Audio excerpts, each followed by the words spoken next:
নমস্কার বন্ধুরা, জীবনের স্বাদ চ্যানেলে আপনাদেরকে স্বাগত। আজকে আমি চলে এসেছি স্পেশাল পাস্তা রেসিপি নিয়ে। তো দেখো, আমি কড়াইটা চাপিয়ে দিয়েছিলাম। এরপর কড়াইয়ের ওপরে দিয়ে দিচ্ছি পরিমাণ মতো জল। জলের ওপরে আমি সামান্য একটু লবণ দিয়ে দেব, তাহলে পাস্তাগুলো লেগে যাবে না, খুব ভালোভাবে সেদ্ধ হয়ে যাবে। জলের সঙ্গে লবণটা ভালো করে মিশিয়ে নিচ্ছি। এরপর 4-5 মিনিট রেখে দেব জলটা ভালোভাবে গরম হবার জন্য। এদিকে দেখো, আমি প্যাকেট থেকে পাস্তাগুলোও ঢেলে নিচ্ছি। এখানে 200 গ্রাম পাস্তা আছে। তো চলো বন্ধুরা, আজকে আমি কিভাবে স্পেশাল পাস্তা তৈরি করি তোমরা দেখতে থাকো ভিডিওটা।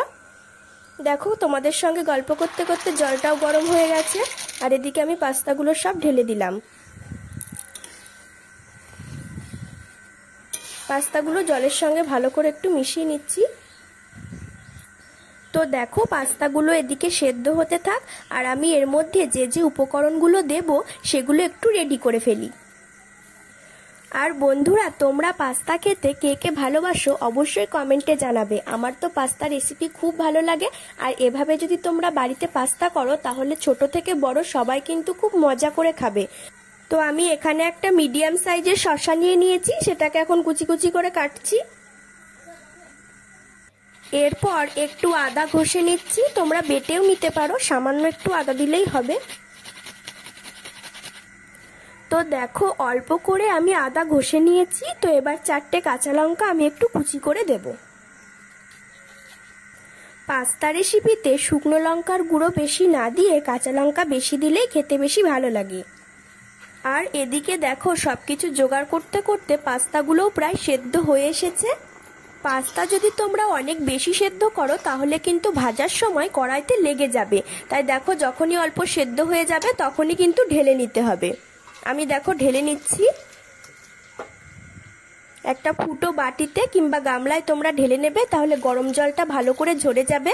তো এই দেখো, আমি ঠান্ডা জল দিয়ে এবার এগুলো ভালো করে ধুয়ে নেব। দেখো, এক পিঠটা ধোয়া হয়ে গেছে। এবার অন্য সাইডটাও একইভাবে ঠান্ডা জল দিয়ে ধুয়ে নেব। তোমরা যদি ঠান্ডা জল দিয়ে না ধোও তাহলে কিন্তু কড়াইতে ভাজার সময় লেগে যাবে। এবার আমি ছোট সাইজের একটা পেঁয়াজ কুচি করে কেটে নিচ্ছি। আমার যেহেতু পেঁয়াজ খেতে বেশি ভালো লাগে না, সেই জন্য আমি কম করে দিচ্ছি। তোমরা চাইলে কিন্তু বেশিও দিতে পারো। তো দেখো, এখানে আমার সবকিছুই প্রায় কাটা হয়ে গেছে। তোমরা দেখতেই পাচ্ছ এখানে আমি কি কি নিয়ে নিয়েছি। 2টো ডিম, শসা কুচি, পেঁয়াজ কুচি, আদা বাটা, কাঁচা লঙ্কা কুচি, আর নিয়েছি একটু লেবু। তো এই উপকরণ দিয়ে আমি কিন্তু আজকে পাস্তাটা তৈরি করব। তো দেখো কিভাবে করছি। তো ফার্স্টে আমি দেখো ডিমটা ফাটিয়ে নিচ্ছি। তো একটা বাটিতে ফাটিয়ে নেবে তোমরা। তো ডিম দুটো ফাটিয়ে নেবার পরে আমি একটু লবণ দিয়ে এটাকে একটু গুলিয়ে নেব, তাহলে লবণটা পুরো ডিমে মিশে যাবে। এদিকে কড়াইটাও চাপিয়ে দিয়েছিলাম, গরম হয়ে গেছে কড়াইটা। এরপর আমি দিয়ে দিচ্ছি সর্ষের তেল। তোমরা চাইলে সাদা তেলও দিতে পারো। তেলটা গরম হয়ে গেছে, এবার আমি ফাটিয়ে রাখা ডিমটা তেলের ওপরে দিয়ে দেব।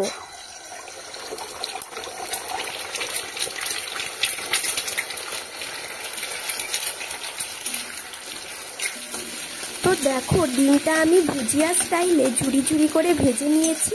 আর বেশিক্ষণ ভাজবো না, হালকা একটু ভেজেই তুলে নিতে হবে।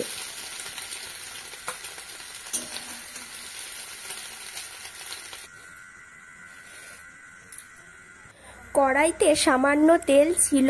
তো এবার পাস্তাগুলো ভাজার জন্য আমি আর একটু সর্ষের তেল দিয়ে দিচ্ছি।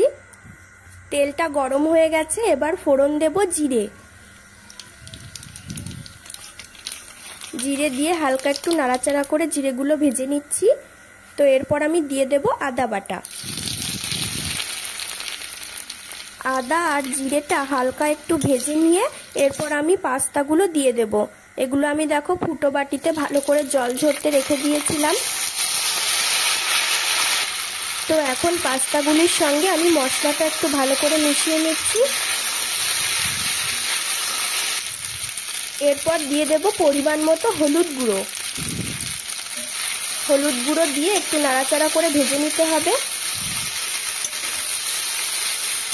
এরপর কাঁচা লঙ্কা কুচিগুলো এর ওপরে দিয়ে দিচ্ছি।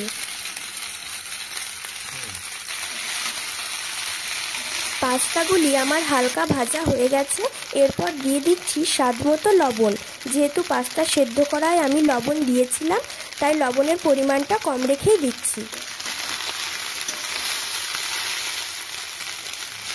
লবণ দিয়ে নাড়াচাড়া করে মিশিয়ে নেবার পরে আমি দিয়ে দেব জিরে গুঁড়ো আর শুকনো লঙ্কার গুঁড়ো। আপনারা যেরকম ঝাল খাবেন সেই মতো দেবেন। এখানে সব মশলাগুলো আমার অ্যাড করা হয়ে গেছে।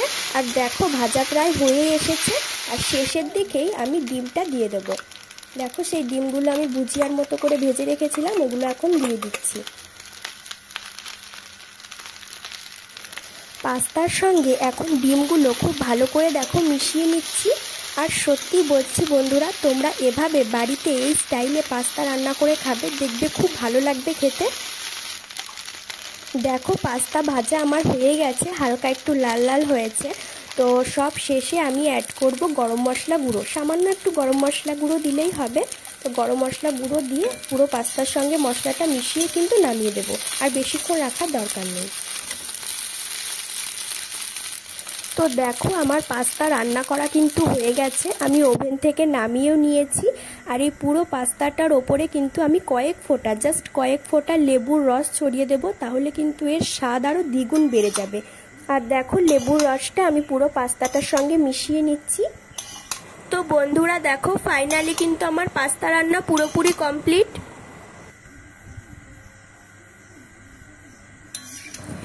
আর এখন আমি পাস্তাটা সার্ভ করব। তো দেখো প্লেটে নিয়ে নিয়েছি, আর এর ওপরে দিচ্ছি শসা কুচি, পেঁয়াজ কুচি,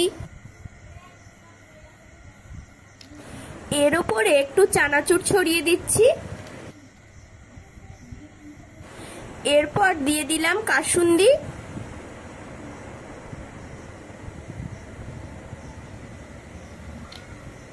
আর সব শেষে দিয়ে দিচ্ছি টমেটো সস। বন্ধুরা এই স্পেশাল পাস্তা রেসিপিটা তোমাদের কেমন লেগেছে তা অবশ্যই কমেন্টে জানিও। আর ভালো লাগলে লাইক, কমেন্ট আর শেয়ার করে দিও। আর আমাদের চ্যানেলটিকে সাবস্ক্রাইব করে আমাদের সঙ্গে থেকো এরকম আরো নিত্য নতুন ভিডিও দেখার জন্য। ধন্যবাদ।